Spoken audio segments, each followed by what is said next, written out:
One film which stands out when considering this Laura Mulvey's male gaze theory is Michael Bay's Transformers, 2007. All the women Bay casts in this franchise are sexualized in some way, and it has no relevance to the storyline, or as Mulvey would put it, it is just to please the heterosexual male, rendering it a movie with objectification. In the scene where Megan Fox is positioned to be bent over a car engine, this is seen as a sexual position. The camera tracks towards her body, framing her body in the foreground, and there is a slow-paced tilt shot with lingers up and down her body to show her figure to the male audience, cutting out her face, removing her personality.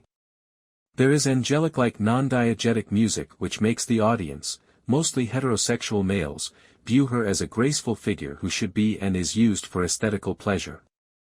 The mise-en scene consists of a costume of a skin-tight crop top and short jeans, in order to display her curves. The reaction shots of the male character looking at her body, also positions the audience to look via a male POV. The dialogue of Sam when he says, "Yeah, no, I'm cool with, females working on my engine." But instead of talking about his car, he is simply talking about her as a sexual fantasy, which further proves that she is shown as an object that should just be used for aesthetical pleasure of the male audience rather than an actual character. The main demographic for Transformers is teenage boys, who have the most disposable income, and this sequence is designed to appeal to them and improve its revenue at the box office. This sequence would support Laura Mulvey's theory of the main gaze. The Marvels, 2023. There is no sexualizing of outfits in this movie. The movie has many elements of superhero films that audiences expect, yet does so with a narrative of female power, avoiding overused tropes in this genre that often cater to the male gaze. Captain Marvel ejects the centralizing of the straight white male narrative. The focus on the female friendship between Carol Danvers, Kamala Khan and Maria Rambeau is central to the plot, and this challenges the narrative of a heterosexual romance being the focus of relationships in movies. The three Marvels together are often shot in a medium close-up, their costumes cover all of their body, including their neck. This does not overtly display any female body curves, and the focus is on their faces.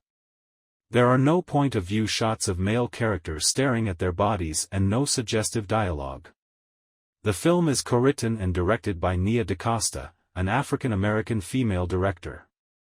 This hiring would prevent a male gaze.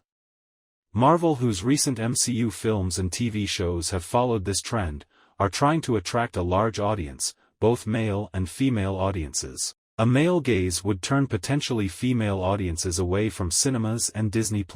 Historically, women have been subjects to the male gaze. For example, in the movie Die Another Day, Lee Tamatori, 2002, there are many scenes in which we can apply the male gaze theory, especially when James Bond meets Jinx for the first time. When Bond first sees Jinx, we get an eyeline match of him looking at her through binoculars with angelic-like non-diegetic music, which makes the audience, mostly heterosexual males, view her as a graceful figure who should be and is used for aesthetical pleasure. After leaving the water, she walks towards Bond whilst swaying her hips in an exaggerated and unrealistic way, causing the audience to focus on her figure and hips rather than her face and character. This is also highlighted by her small, bright-colored bikini, which makes parts of her body stand out even more. The first thing we hear Bond say to Jinx is "magnificent view," but instead of talking about the beach and the sea, he is simply talking about Jinx's body, which further proves that she is shown as an object that should just be used for aesthetical pleasure of the male audience rather than an actual character. The main demographic for James Bond is middle-aged men. This sequence is designed to appeal to them and improve its revenue at the box office. This sequence would support Laura Mulvey's theory of the main gaze. However, over time the use of women as subjects for the male gaze has decreased and is seen less commonly in modern media. For example, Billie Eilish's Therefore I Am, directed by her, 2021, challenges the male gaze as she as a woman is portrayed in a completely different way compared to Halle Berry in Die Another Way. Throughout the music video, we can see Billie run around the mall in a rebellious way, as she does also get kicked out in the end, whilst taking and sloppily eating junk food, which is different to how women used to be portrayed, clean and behaved, which shows that over time women's personalities and characters are now being focused on more. Most of the music video has also been shot using long shots, and whenever there were close-ups used, they would be focused on Billie's face rather than focusing on specific parts of her body, showing that the camera does not objectify her but emphasizes that she is an individual person, so the audience should be viewing her like that as well. The title of the song and the fact that Billie directed the music video herself shows that she is independent and in control of how she wants to be viewed in the media, which also challenges the male gaze theory.